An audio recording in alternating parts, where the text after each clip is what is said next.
बंधु मैंने आज कार्यक्रम को आपण मानक स्वागत। आज कार्यक्रमटी सिंह राशि व्यक्ति विशेष मानक पई बहुत गुरुत्वपूर्ण अटे। कारण सिंह राशि व्यक्ति विशेष मानकर जीवन कुंभ संक्रांति एवं माघ पूर्णिमा ठारू बदलवाक जाउछि। कारण कुंभ संक्रांति दिन प्रमुख ग्रह मानकर गोचर रे परिवर्तन हेबाको जाउछि, जार प्रभाव 12टी जाक राशि मानक उपरे पड़िबाको जाउछि। तो आपणक उपरे यार केउ भली प्रभाव पड़िबाको जाउछि से विषय रे जानिबा पई आपण माने भिडियोटी को स्किप न करी थरे मात्र शेष पर्यंत निश्चय देखंतु। एवं आपणकर जति सिंह राशि होइताय तो भिडियोटी को लाइक करी चैनल टी को सब्सक्राइब करी दियंतु।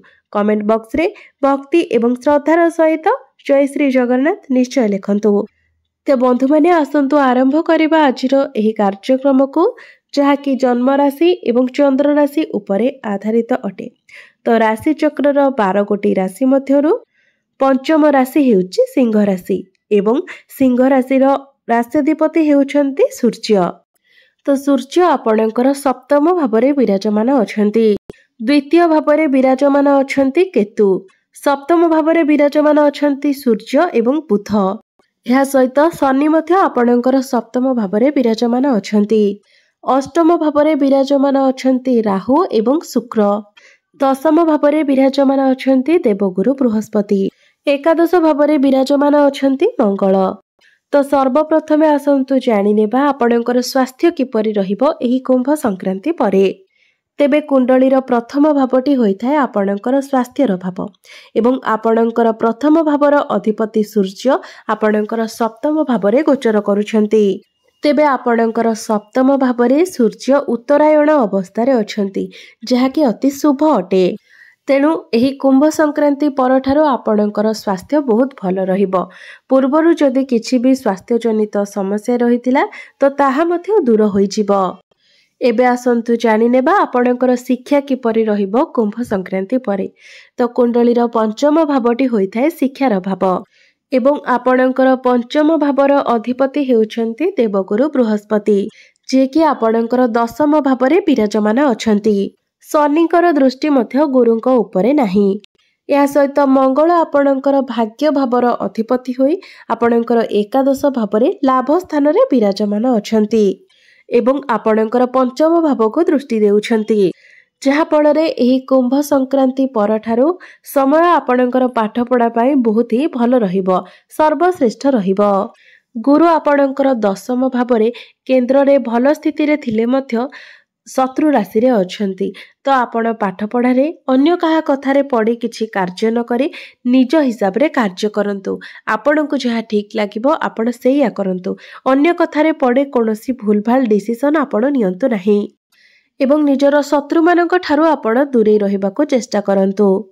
जेहेतु कुंभ संक्रांति परे आपणकर पाठ पढ़ा पाई समय बहुत भल रहुछि, सेतिपाई आपणकर जति कोनोसी एग्जाम रहिछि, आपण कोनोसी फॉर्म फिलअप करिबा पाई चाहुचंती किंबा एडमिशन लेबा पाई चाहुचंती, तो आपण बिना चिंतारे बिना किछि द्वंद्वरे आपण ताहा करि परिबे। एबे आसंतु जानिबा आपणकर प्रेम जीवन किपरि रहिबो एही कुंभ संक्रांति परे। तो पंचम भावटी आपणकर शिक्षार भाव हेबा सहित पंचम भावटी मध्य होइथाय आपणकर प्रेम जीवनर भाव। आपणकर पंचम भावर अधिपति हेउछन्ति देवगुरु बृहस्पति, जे कि दशम भावरे विराजमान अछन्ति एवं आपणकर राष्ट्राधिपति सूर्य आपणकर सप्तम भावरे अछन्ति। तो कुंभ संक्रांति परे आपणकर प्रेम जीवन बहुत भल रहिबो। मात्र जेहेतु गुरु निजर शत्रु राशि रे अछन्ति एवं मंगलंकर दृष्टि आपणकर पंचम भाव उपरे रहुछि, सेही कारणरू आपण निजर पार्टनरक मध्यरे टिके क्रोध स्वभाव देखि पारंती। मंगल हेउछन्ति अग्नि तत्वर ग्रह एवं मंगलंकर दृष्टि जेहेतु आपणकर पंचम भावरे रहुछि, सेही कारणरू आपणक पार्टनरक मध्यरे टिके एग्रेशन मध्य देखा देई पारे। तेबे एसपुर कौनसी भी खराब प्रभाव आपणकर प्रेम जीवन उपरे पड़िबो नाही। आपणकर भल पाइबा मजबूत हेबो। एबे आसंतु जानिबा आपणकर वैवाहिक जीवन किपरि रहिबो एही कुंभ संक्रांति परे। तो कुंडलीर सप्तम भावटी होइथाय आपणकर वैवाहिक जीवनर भाव, आपणक जीवन साथीर भाव। तो आपणकर सप्तम भावरे शनि विराजमान अछन्ति, निजर स्वगृह रे अछन्ति। यह सहित सूर्य एवं बुध मध्य आपणकर सप्तम भावरे अछन्ति। कुंभ संक्रांति पर आपणकर वैवाहिक जीवन बहुत भल रहिबो कारण सूर्य आपणकर षष्ठ भाव आसी सप्तम भाव में गोचर करुछंती जहा फल रे आपणक प्रेम जीवन पाई यह बहुत शुभ समय रहिबो।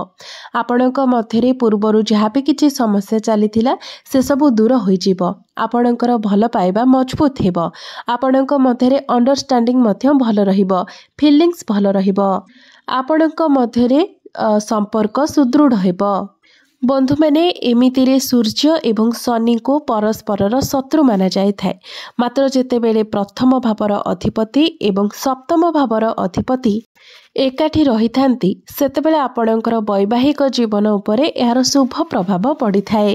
एबे आसंतु जानिबा सबुठारु महत्वपूर्ण विषय वस्तु आपणकर भाग्य क्यारियर एवं व्यापार वाणिज्यर स्थिति किपरि रहिबो एही कुंभ संक्रांति परे।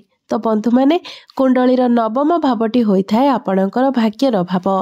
तेबे आपणकर भाग्य भावर अधिपति अर्थात नवम भावर अधिपति हेउछंती मंगल जे कि आपणकर एकादश भावरे लाभ स्थान रे विराजमान अछंती एवं बहुत भल स्थिति रे मध्य अछंती। शुक्र आपणकर अष्टम भावरे विराजमान अछंती। तेबे भाग्य दृष्टि एही कुंभ संक्रांति परे समय आपणक पई बहुत भल रहिबो।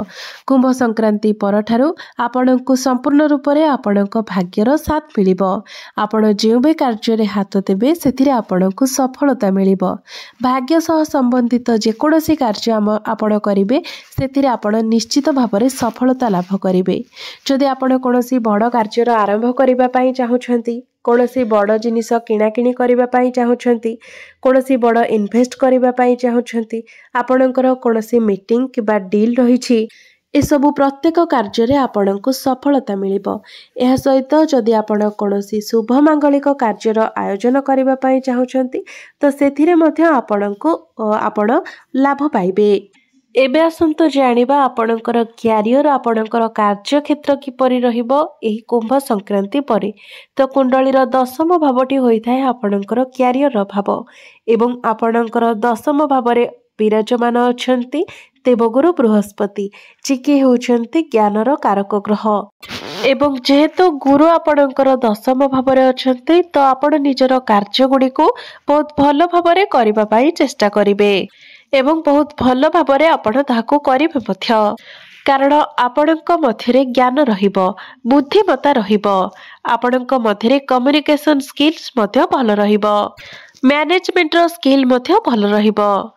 मात्र गुरु जेहेतु निजर शत्रु गृह विराजमान अछंती शुक्रंक राशि रे विराजमान अछंती सेथिपाई आपण जेते भल कार्य कले मध्य आपणकर पछ पाखरे शत्रु सृष्टि हेबे जे माने आपणकर सम्मान हानि कराइबाको चेष्टा करिवे आपणको सेमाने ऊपर को जीवाको देबे नाही।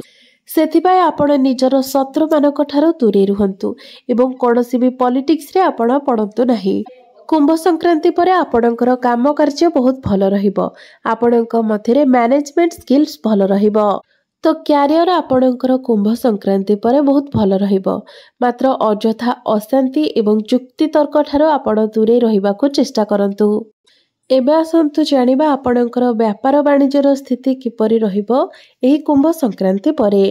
तो आपणकर व्यापार वाणिज्य एही कुंभ संक्रांति परे बहुत भल रहिबो आपणकर बिजनेस रे ग्रोथ हेबो आपणकर डेली इनकम मध्य बढ़िबो एवं जदि आपण कोनोसी नुआ बिजनेस स्टार्ट करबा पई चाहुछंती तो सेथिपाई मध्य समय आपणकर अनुकूल रहिबो एवं आपण जदि कोनोसी पार्टनरशिप बिजनेस आरंभ करबा पई चाहुछंती किबा आपण ऑलरेडी पार्टनरशिप बिजनेस करूछंती तो एथिपाई मध्य समय बहुत भल रहिबो। एबे आसंतु जानि नेबा किछि प्रतिकार विषय रे जे प्रतिकार गुडिक करबा द्वारा आपणकर जहा भी किछि अशुभत्व रहउची से सब अशुभत्व गुडिक खंडन होई जिवो एवं आपणको अधिक शुभत्व प्राप्ति हेबो। सेथिपाई प्रत्येक दिन आपण उदित सूर्यंको तंबा पात्र रे जलार्घ्य अर्पण करंतु। प्रतिदिन आपण हनुमान चालीसार पाठ करंतु। एहा सहित प्रत्येक दिन आपण गुरुंकर बीज मंत्र मध्य 108 थर जप करंतु। निश्चित भावरे आपणकर समस्त अशुभत्व गुडिक खंडन होई आपणको शुभत्व प्राप्ति हेबो आपणकर भाग्य रे उन्नति आसीबो। तो बंधु माने आपणकर जीवन मंगलमय हेउ एहा ही ईश्वरंक निकटरे मोर प्रार्थना। ଧନ୍ୟବାଦ।